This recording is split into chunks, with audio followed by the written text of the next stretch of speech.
Hey everybody, it's Dan from Mechanical Malarkey. Today I'm going to show you some tips on checking over a used car. One of my friends is buying this 2005 Dodge Grand Caravan and asked me to check it out, so I'm going to check it out with you. I haven't looked at it yet at all. You're going to be seeing my first reactions. We'll start with a general walk around of the car to look for any major rust or obvious body damage.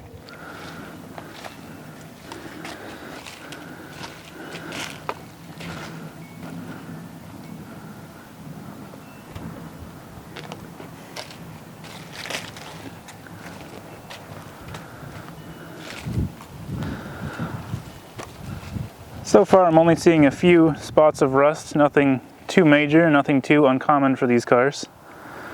Mostly down here, the rocker panels and around the fenders. A few small dents here and there, but kind of what you expect on a car this old. You can test if the shock absorbers are in good shape by pushing down on the fender. If the car bounces a lot, the shocks are getting old. This is bouncing a little bit.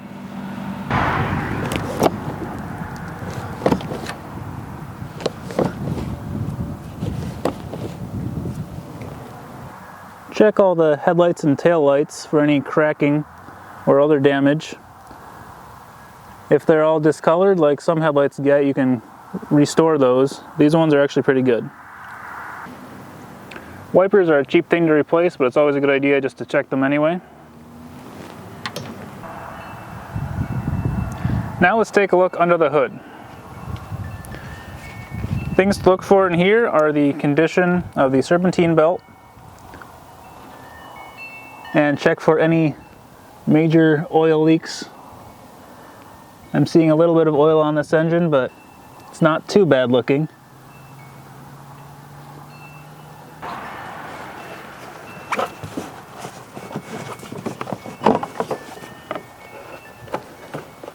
Take a look at the air filter. This one's pretty clean.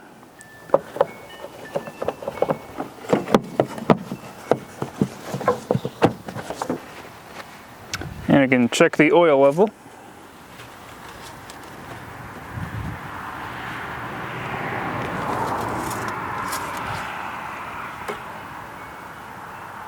Oil level's good and it doesn't look super dirty, so it probably was changed fairly recently.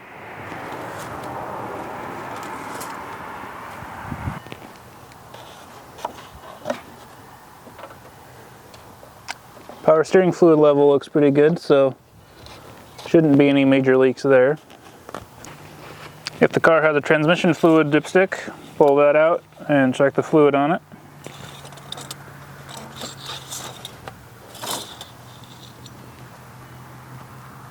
Fluid level is good and it's not burnt smelling, so it's pretty good.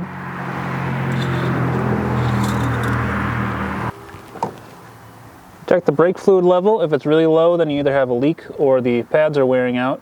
Looks pretty good on this. Check the installation of the battery. You can tell it's nice and firmly tied down and there's not a lot of corrosion. Looks like a fairly new battery. If you can, lift up the car and take a look underneath. You can see that the bottom of the oil pan is pretty oily, so it does have some amount of leak somewhere, but if you keep an eye on the oil level and you should be okay. And it looks like there's a coolant leak.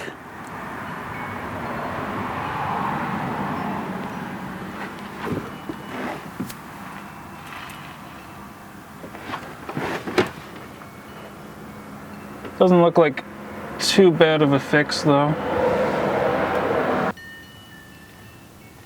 So look for basic things such as damage or rusted out parts.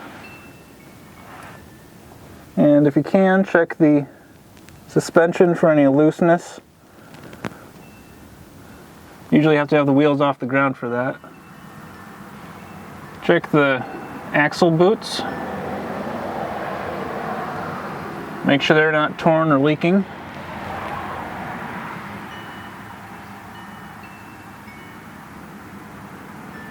Same with ball joint boots and bushings.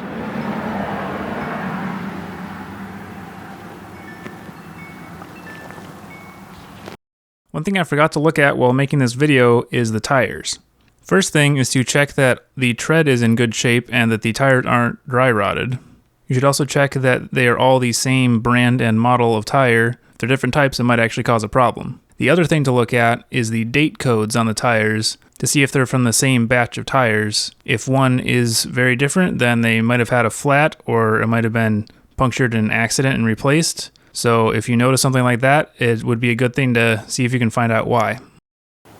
Now for some interior checks. Check for basic things like that the doors work.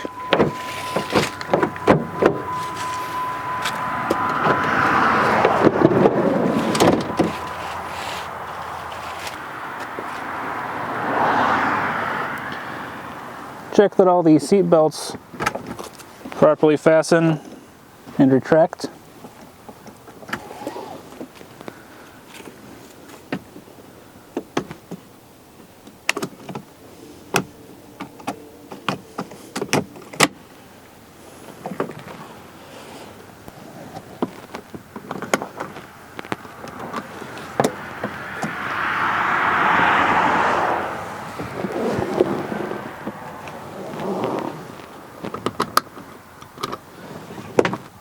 Check for mold or silt or other signs of potential flooding in the low areas of the car and the carpet. If you see any and you suspect that the car has been in a flood, do not buy it. It's not worth it, no matter how cheap it might be. They'll always have issues.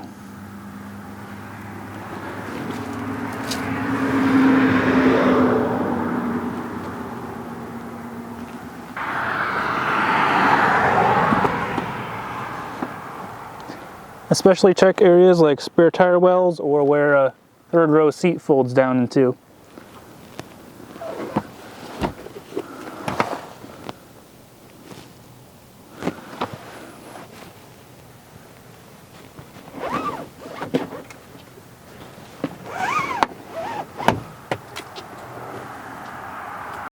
This panel under the steering column is loose and hanging down. I'm not sure why, but it doesn't look like a huge issue.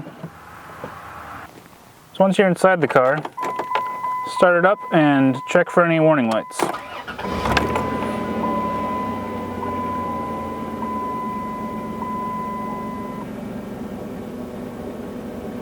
And there are no warning lights, which is actually a good sign. Check the function of everything like power windows.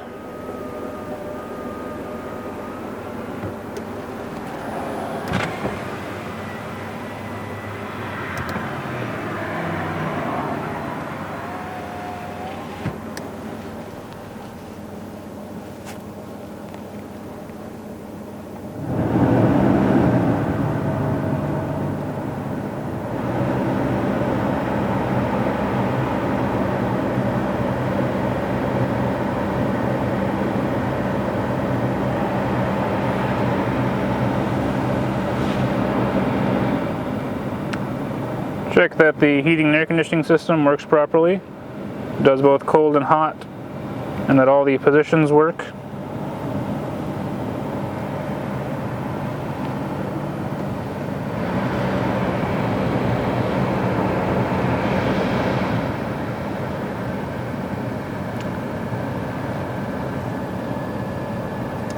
Blower motor sounds a little noisy on this, but not a huge deal.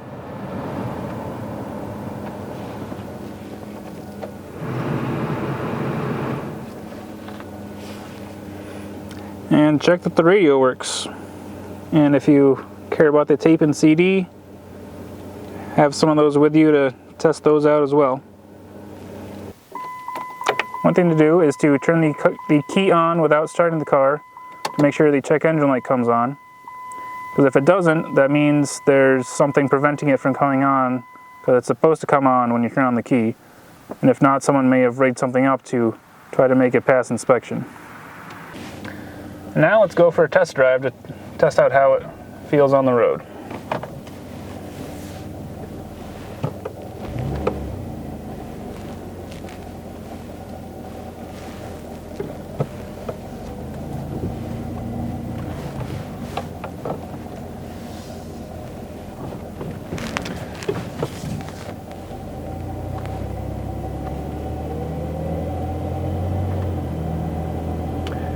of see how all the gear shifts feel.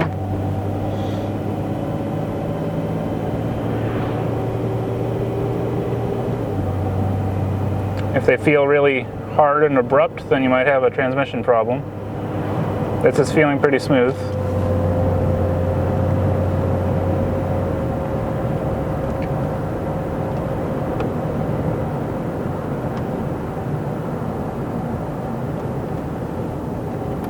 And test the brakes, see if there's any pulsations or noises.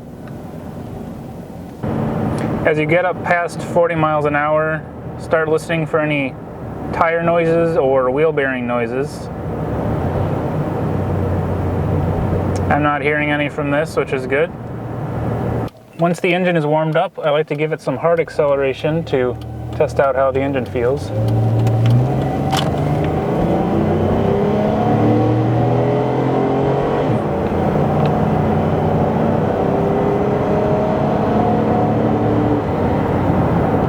And that seemed pretty good. And if I'm somewhere where there's not a lot of traffic, I like to also do a harder braking test just to make sure. Ready? No, anyways. That felt pretty straight. When you're braking, if it pulls one direction or the other, you might have a sticking caliper, but this seemed pretty straight. Try to test drive on a route that has turns in both directions so you can hear if there's any noises going one direction or another. Thanks for watching. I hope this video was helpful. It's always a good idea to get a car checked out by a qualified mechanic before you buy it, or at least directly after you buy it, to make sure there's nothing major that needs doing.